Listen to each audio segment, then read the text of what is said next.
마태복음 18장 15절에서 20절에 있는 말씀 가지고 잠시 말씀 나누도록 하겠습니다.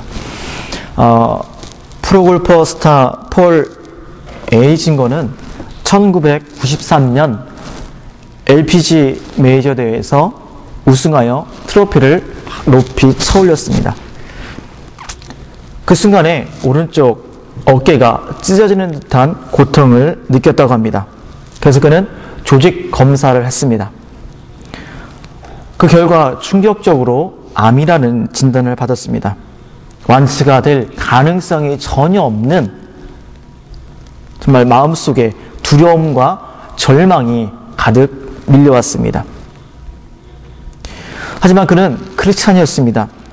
그가 할 수 있는 것은 기도밖에 없었다고 합니다. 그래서 그는 기도 중에 하나님께서 주시는 평안함을 느꼈다고 합니다.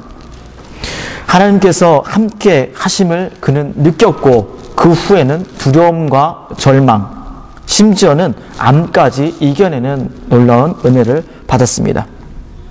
그가 암을 이겨낸 후에 그렇게 이야기했습니다. 무슨 일이 일어날 것인지 하나님께서 말씀해 주신 것은 없습니다. 암이 다 없어질 것이라고 하나님께서도 가르쳐주지 않았습니다. 다만 무슨 일이 일어나더라도 하나님께서 나를 사랑하시고 나를 돌봐주시고 나와 함께 하신다는 것을 내가 뼈저리게 느꼈습니다. 우리가 할 것은 과연 무엇일까요? 우리가 알아야 될 것은 여기서 과연 무엇일까요? 살다가 보면 힘든 일이 닥쳐옵니다. 무슨 일이 생기더라도 하나님은 항상 우리와 함께 계시고 또한 동행하고 계시다는 것입니다. 그러나 우리는 종종 이것을 잊어버릴 때가 있습니다. 여러분, 우리가 살아가면서 그 크신 하나님과 함께함이 얼마나 소중하고 기쁨이 될까요? 다른 것 다 몰라도 정말 하나님이 함께하는 그 사람이라면 그 사람은 행복한 사람이라고 좀 믿습니다. 모든 사람이 그 사람을 업신여기고 하찮은 존재라고 할지라도 우리 주님이 그와 동행하고 있다면 그 사람은 이 세상에서 가장 행복한 사람이라고 저는 믿습니다. 시편 118편 6절에 그렇게 기록하고 있습니다. 여호와는 내 편이시라. 내가 두려움이 없나니 사람이 내게 어찌할꼬. 그렇습니다. 하나님이 나와 함께 계시기만 하면 두려움이 없다는 것입니다. 사망의 음침한 골짜기로 다닐지라도 두려워할 것이 없는 것은 바로 하나님이 나와 함께 하신다는 것입니다. 여러분 이것을 인정하십니까? 여러분 이것을 받아들이십니까? 아멘이 적네요. 하나님이 나와 함께 계심에 진정한 행복이고 진정한 복입니다. 이것을 인정할 수 있는 저와 여러분이 되기를 간절히 부탁을 드리겠습니다. 그렇다면 우리는 어떻게 살아야 될까요? 자, 예수님의 이름으로 어떻게 살아가는 것이 과연 하나님이 기뻐하시는 것일까요? 본문 20절을 보시기 바랍니다. 두세 사람이 내 이름으로 모인 곳에도 나도 그들 중에 있느니라.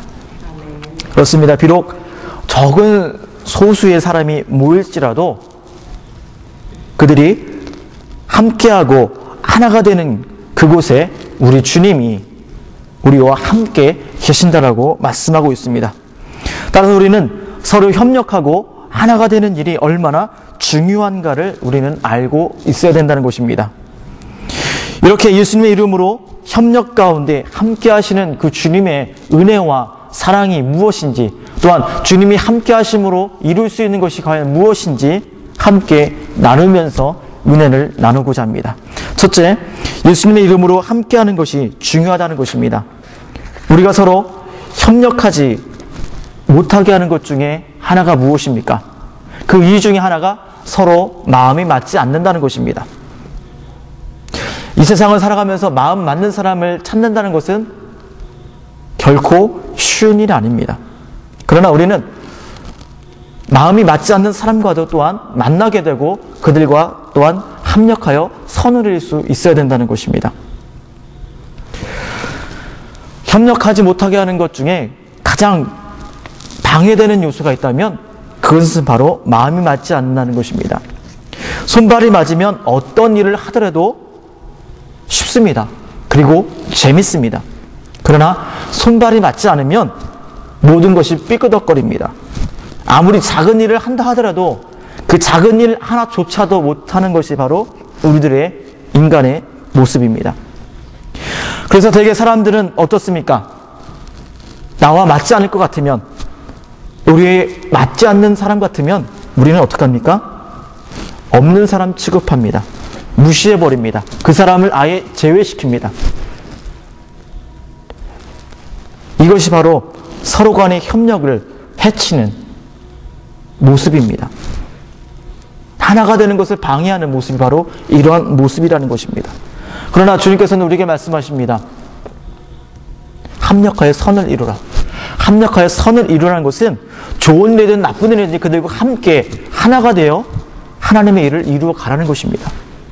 주님의 일을 하다 보면 방해하는 사람들이 있습니다. 회방하는 사람이 있습니다. 그러나 주님께서 말씀하십니다. 그들과도 함께 주님의 선을 이루도록 하나님 우리에게 말씀하고 있습니다. 그것이 바로 합력하여 선을 이룬다는 것입니다. 마음 맞는 사람들끼리 모여서 마음 맞는 사람들끼리 잘해라는 것이 아니라 그것을 동요하지 않는 그 사람들까지도 마음에 품고 함께 할 수 있는 사람이 진정한 크리스찬의 모습이라는 것입니다. 성도가 우리가 일을 함에 있어서 가장 중요하게 고려해야 될 것은 바로 믿음의 공동체 안에 있는 우리들 식구들끼리 성도 간의 하나됨이라는 것입니다. 우리가 어떤 일을 잘 완수하는 것도 중요합니다. 하지만 더 중요한 것은 하나가 되었을 때 그 일을 가능하다는 것입니다.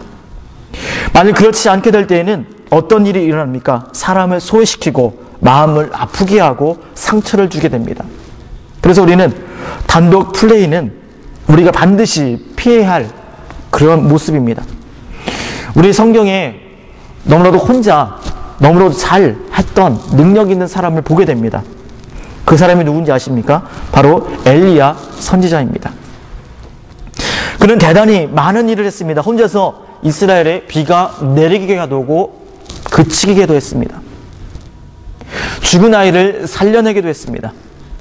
혼자서 갈멜산에서 바알과 아세라 선지자 850대 1로 정면으로 싸워 이겼습니다. 혼자서 얼마나 열심을 내었는지 스스로 특심을 내었다라고 고백하고 있습니다. 그런데 이 특심 있는 엘리야가 뭐라고 고백한지 아십니까? 그는 하나님 앞에 나아가 자기를 죽여달라고 이야기합니다. 자기만 남았다라고 그가 이야기합니다. 그런데 엘리야에게 하나님께서 무엇이라고 이야기했는지 아십니까? 열왕기상 19장 15절에서 18절에 보면 너는 내 길을 돌이켜 광야로 말미암아 다메섹에 가서 이르되 아사엘에게 기름을 부어 아람 왕이 되게 하고 너는 또 님스의 아들 예후에게 기름을 부어 이스라엘 왕이 되게 하고 또 아멜몰라 사바스의 아들 엘리사에게 기름을 부어 너를 대신하여 선지자가 되게 하라. 아사엘의 칼을 피하는 자를 예후가 죽일 것이요 예후의 칼을 피하는 자를 엘리사가 죽이리라.